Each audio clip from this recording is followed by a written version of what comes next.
Gabriel? Estamos a pescar enquanto esperamos o barco.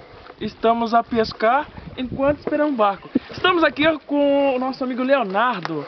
Ele está ensinando, ele vai nos ensinar como se joga uma linhada. Por favor.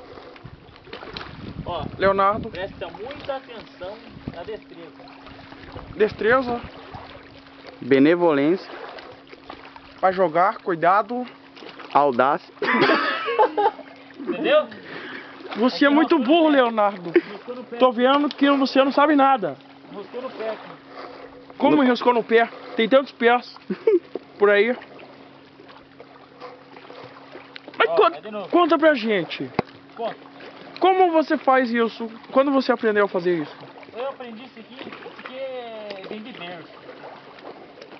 Olha a percepcência. Uma só. Primeiro treinamento. Agora você deixa. Deixa lá com Agora meu vou eu. sul. Vou ensinar. Eu, como filho de pescador, vou Vai ensinar. jogar. Não faz. Vai indo, vai indo. Ah, ela vai pra lá então. A onda bate pro outro lado. Aqui.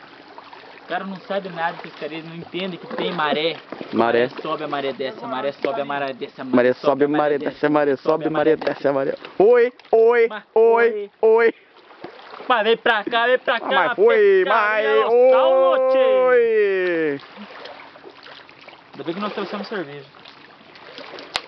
E a carne? Gabriel Pires jogando a linhada. Gabriel Pires.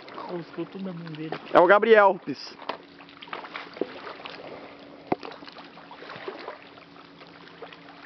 Rodou, mas foi, mas oi, cowboy.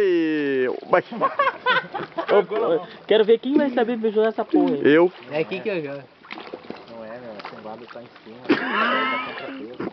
Vai, tem que ter o balanço, o swing. Olha lá, o groove.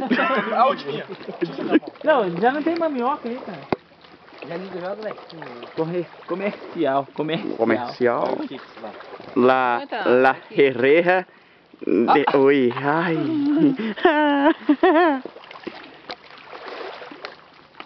Enquanto isso, vamos para os comerciais.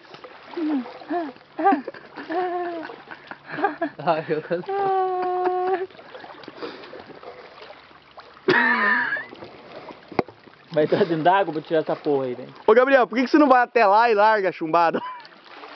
Forte.